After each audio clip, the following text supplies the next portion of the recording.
All right, so we was able to get our chicken run moved into place. There's our old run right over there, and we've got plenty of ducks and chickens out here.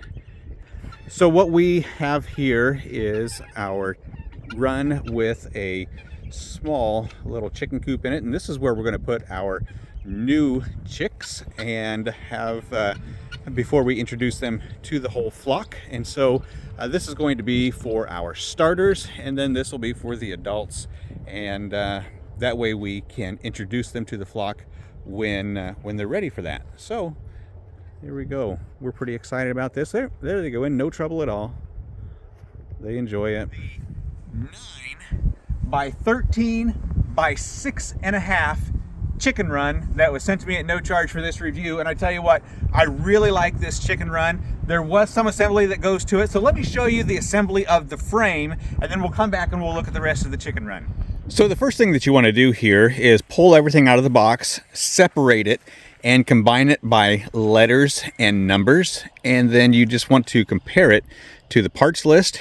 Next thing we want to do is start with step 1 and start laying the bottom frame out and get it connected together and go from there. Step 1 was super simple. On step 3, your corner pieces are a D, and you're going to have a straight pipe which is going to go the length of the chicken run, and then you're going to have a curved pipe which is going to be part of your pitch or your peak, which goes to the roof. So make sure that you have your corners correct, and then on your H, a straight pipe on both sides, and then your centerpiece is going to make the pitch or the peak in the center of the run. And then we have piece number 7 right there for the back of the frame, which is going to make your pitch in the back center. And then up front here, this is where your door is going to go. So make sure you keep those things in mind as you are assembling. Okay, what we are looking at here is the back side of the coop. And I am 5'4", and I have assembled all of this one person by myself. And I have not had to use a ladder or a second hand. So you got your X piece right here. Remember, you got your pitch or your peak, which is going to go down to your side rails. On the center bar, make sure that when you are putting this together, that you are going straight across for your peak of your coop or your run. And then you've got your curve size going to each side of the run. And then your back one is going to be your last D piece, I believe. And you just want to make sure that you have your pitch or your peak right there in the center, and then your straight bar, which is going to go across. And we are going to assemble that now. So again, next we want to assemble the door frame on the ground. Up at the top you have A. This is a B, and then you got a C in the middle, and then you have your O clamps right down here at the bottom, and they are going to screw together. They kind of make a little puzzle on each side there that is going to fit together, and so you just want to make sure that you have those nice and snug. Now I left that a little bit loose so that I can move it up and down if I need to in order to secure it to the bottom of the frame. And then for step 6, you want to make sure that you have your push pins down here at the bottom, both of them the same. And then up at the top, we are going to connect bar number 6 with O and O on a 5 and a 10. These are your hinges, and I got the bolt facing down into this hinge right here, and the same with the other. And I got them on there pretty snug. You can see how tight I got that nut on there. And so these are not moving. It's holding the door. It's holding the door elevated and keeping it from hitting the top of the frame right there.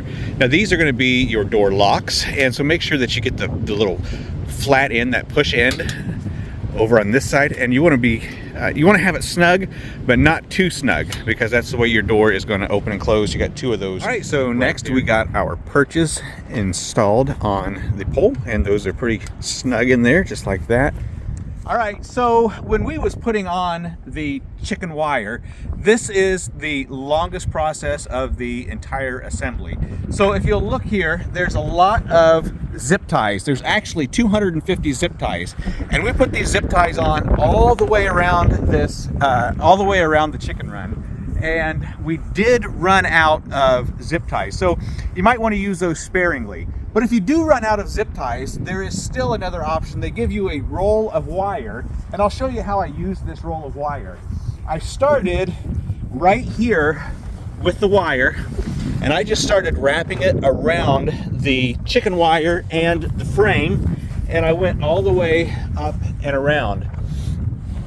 So this was the first piece that I used it on, and then when we got up to the front side, we had to go ahead and continue to do the same thing. It wasn't a big deal. As a matter of fact, I felt like wrapping it might have even been just a little bit quicker than using the zip ties. So I got this wrapped all the way around. This is one section, this is one section, this is a section, and this is a section. So there's a lot of cutting to it, but it's long enough and wide enough that it's just going to take one run to go from one side all the way over to the other. So this is actually one piece, this is one piece, the two back sides are two pieces, and then we got these individual pieces right up here in the front. Now what I really like about this chicken run are the locks. These locks are super handy and they're not going to come off. I've got another chicken run on the other side of my yard, and the door lock is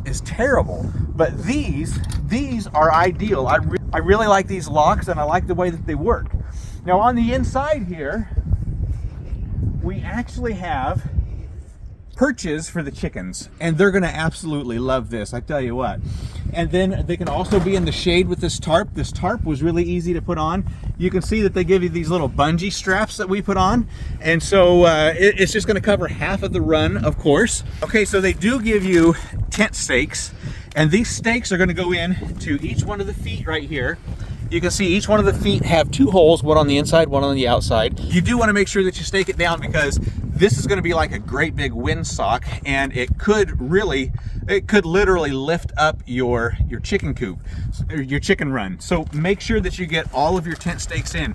We're not installing the tent stakes yet because we're getting ready to move the chicken run, and it's going to be light enough that it just takes 2 or 3 people to move it, and we're just going to move it down to the end of the yard here. Then we're going to stake it down. We're going to put a little chicken coop in here, and then we're going to let our chickens have a heyday. So if you are looking for a chicken run, I tell you what, they are super handy. Let me show you my other one over here. So you can see over there across the yard that I do have a chicken run, and you can see that blue tarp in the back.